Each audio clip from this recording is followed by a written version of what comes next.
Olá, minha gente boa! Arte e vitória para todos vocês! Meu nome é João Ricaldes, sou professor de História da Arte e responsável pelo projeto Humanarte, que há 13 anos realiza pesquisa em arte e cursos de formação para professores. Você está acompanhando aqui a série História da Arte em 20 lições, agora com a aula número 4, Renascimento. Vamos lá? Neste vídeo, você vai ver a pintura renascentista italiana, suas características, seu contexto político e cultural e a obra de Leonardo, Michelangelo e Rafael Sanzio, além da escultura de Michelangelo. Mas qual a importância desse conteúdo todo? Veja, o Renascimento italiano é talvez o momento mais glorioso e mais popular da arte figurativa, dessa arte que tem como referência o nosso campo visual, que procura ser naturalista, com seu traço preciso, anatômico.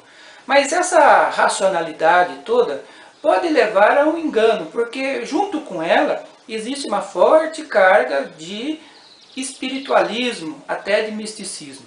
E desse campo espiritual e místico eu queria retirar um elemento que a gente vai tratar lá na frente, que é a relação da chamada força feminina e da chamada força masculina na pintura. Veja, Leonardo e Michelangelo faziam essa combinação de forma interessante. Leonardo da Vinci, influenciado pelos intelectuais de Florença, que estudavam Platão e Aristóteles, que estudavam Sócrates, o Leonardo apresenta uma concepção de ser humano que associa a força masculina com a graça e a leveza feminina. É isso que orienta a pintura sua de personagens bíblicos e mitológicos masculinos com traços femininos. Michelangelo faz a mesma associação com um ponto de partida diferente. Se em Leonardo são os homens que têm feições femininas, em Michelangelo são as mulheres que têm feições masculinas. E nos dois casos você tem como resultado uma graça, uma leveza, uma força expressiva muito intensa. A ideia é passar para o seu público, e talvez algo que interessa a você e a mim, um alerta, uma observação. Algumas características do comportamento que são tradicionalmente atribuídos aos homens, a força, a agressão, a iniciativa, e outras que são tradicionalmente atribuídas às mulheres, a sua sensibilidade, a sua afetividade, deveriam, na verdade, estar combinadas em todos os seres humanos. Esta é a expressão, essa é a força da pintura desses grandes mestres do Renascimento, que a gente vai ver já já. Este é o mosteiro de Santa Maria da Graça, em Milão, na Itália, onde mora a última ceia de Leonardo da Vinci, feito sob encomenda do mosteiro e que retrata o momento em que Cristo serenamente anuncia a traição e a morte. O mosteiro se encontra assim atualmente, mas foi quase destruído totalmente na Segunda Guerra pelos Estados Unidos, já que a Itália estava ao lado do nazismo. Foi por pouco, não é verdade? O quadro apresenta a matemática da perspectiva geométrica, pela qual você consegue colocar os elementos de forma proporcional do fundo para o primeiro plano.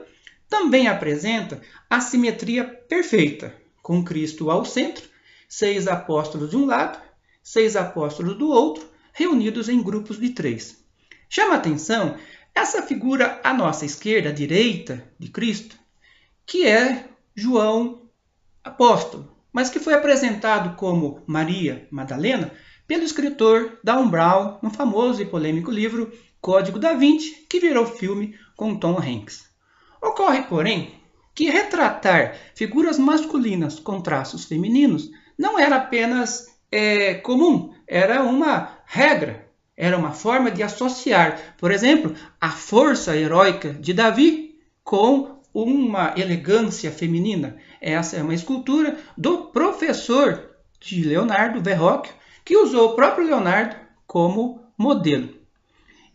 E o São João Batista de Leonardo apresenta novamente essa associação dessas duas forças universais em equilíbrio, o feminino e o masculino. Assim, o que parecia ser a anulação do princípio feminino era, na verdade, uma solução muito inteligente de Leonardo da Vinci. Outra solução primorosa de Leonardo aparece na sua famosa Mona Lisa, retrato encomendado por um comerciante de Florença, o que permanece como a melhor interpretação apesar de todas as polêmicas. Esta solução é a chamada técnica do esfumato, pela qual o contorno da figura humana não usa linha, mas uma sobreposição muito delicada de tons claros e escuros que vão dando esse arredondamento e essa vivacidade. Há também uma combinação de cores do fundo e da frente que fazem com que o quadro ganhe um ar assim de mistério.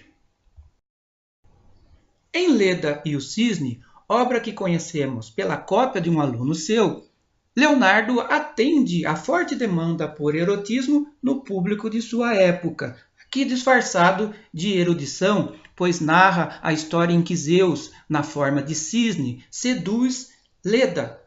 E dessa sedução vai nascer Helena de Troia. Repare na delicadeza do seu desenho. 23 anos mais jovem do que Leonardo, Michelangelo Buonarroti é convidado pelo Papa Júlio II a pintar a antiga capela do Papa Sisto, a Capela Sistina. Naquele momento, a capela já apresentava pinturas nas paredes de grandes mestres sobre a vida de Moisés e sobre a vida de Cristo em cada parede. O que fez Michelangelo? Ele criou um plano que levou 4 anos para ser desenvolvido. Na parte central, subdividiu a área em 9 painéis com temas do Gênesis, e nas laterais representou 7 profetas bíblicos e 5 profetisas, ou sibilas gregas. O painel central traz a famosa criação de Adão. Adão à esquerda musculoso, tanto quanto o Pai Criador na parte superior. A mensagem é clara. Ele é feito à imagem e semelhança do Criador, com um trabalho de anatomia muito desenvolvido na panturrilha, no peitoral. Trabalho de anatomia que também aparece aqui em Adão e Eva, expulsos do paraíso, mas com uma técnica invertida de Leonardo da Vinci, né? O que Michelangelo fez? Aqui são as mulheres que aparecem com traços masculinos, reequilibrando as duas forças de um ponto de partida diferente. Também as mulheres gregas, aqui é a Sibila da Líbia, apresentam essa justaposição. Veja que ela tem um semblante sereno e elegante e uma musculatura desenvolvida, mas mesmo a pele dessa musculatura apresenta certa feminilidade, o que se repete com a Sibila, poderosa Sibila de Delfos. Ela está num movimento de contorção, com o braço esquerdo indo para a sua direita e com o rosto virado para a esquerda numa expressão assim de espanto e delicadeza, essa boca entreaberta. É muito bonito, não é verdade? Vamos agora à escultura de Michelangelo. Você tem aqui na Pietà uma outra forma de composição entre razão e emoção. Apesar de toda a dor, ela parece serena e até bastante jovem. A forma de trabalhar de Michelangelo fica explícita nas obras que ele deixou inacabadas. Você percebe que ele se sente, como ele mesmo diz, libertador de figuras que já existem dentro da pedra. O mais jovem desta trindade renascentista foi Rafael Sanzio, que soube combinar as figuras grandiosas de Michelangelo e a delicadeza e o esfumato de Leonardo da Vinci. Mas sua grande obra é, sem dúvida, a Escola de Atenas, monumental. Levou 2 anos para ser concluída, também dentro do Vaticano. Há um trabalho de perspectiva geométrica muito impressionante e, ao mesmo tempo, uma coleção de grandes pensadores e cientistas da Grécia Antiga, com direito a Aristóteles, Platão, Sócrates. Ao centro você tem a figura de Diógenes e à direita há um pequeno autorretrato do pintor. É interessante saber que há uma capa de Guns N' Roses que copia um trechinho, um pedacinho desse painel imenso que está hoje na sala do Vaticano. Gente, a aula acabou. Agora é o segmento do papo no boteco, do papo na cantina, onde a gente vai ficar um pouco mais à vontade, né? Eu, da minha parte, já vou pedindo desculpa por abusar da paciência, da atenção de vocês. Enfim, mas reforço aquele convite para você entrar no blog.manarte.net e lá conferir as imagens em PDF que a gente tratou aqui e parte dos textos também. Se você quiser o livro-texto que embasa esse curso todo, ele se chama História da Arte em 20 lições e pode ser adquirido através do site Clube dos Autores, na versão impressa, ou Amazon brasileira, na versão digital. Eu queria fazer aqui uma ressalva sobre o Michelangelo. Eu deixei de fora a segunda pintura dele dentro da Capela Sistina, que ele fez depois de 20 anos que ele foi pintar o teto. Ele tinha 40 anos, praticamente 40 anos, quando pintou o teto, no auge da sua carreira, e 60 anos quando foi pintar a parede do fundo. Era um outro papa que o convidou, e ali ele pintou o juízo final. Ali ele faz uma representação daqueles que serão salvos, daqueles que serão punidos, e coloca um autorretrato. Então, existe ali uma noção de reflexão sobre o que será da vida dele. Não coloquei isso na nossa aula, nem nesse texto que eu disse para vocês, porque eu faço esse comentário no primeiro volume da série As Melhores Histórias da Arte, volume 1. O volume se chama Deus, Pecado e Paixão e é no capítulo de pecado em que a gente vai analisar toda essa parte, primeiro estética, né? Depois cultural e psicológica dessa obra de Michelangelo que eu deixei para trás, né? É claro que isso interessa a você, interessa a mim, porque o pecado religioso é visto de várias formas em várias culturas.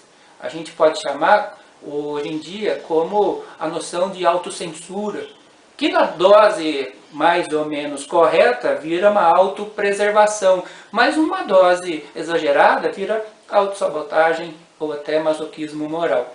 Se você conferir o texto, você vai chegar à conclusão qual dose que o Michelangelo, aos 60 anos de idade, utilizava, né? Enfim, esse fica como um convite de uma solução de aprofundamento para quem quiser saber mais. Agradeço novamente a atenção e valeu, ficamos por aqui.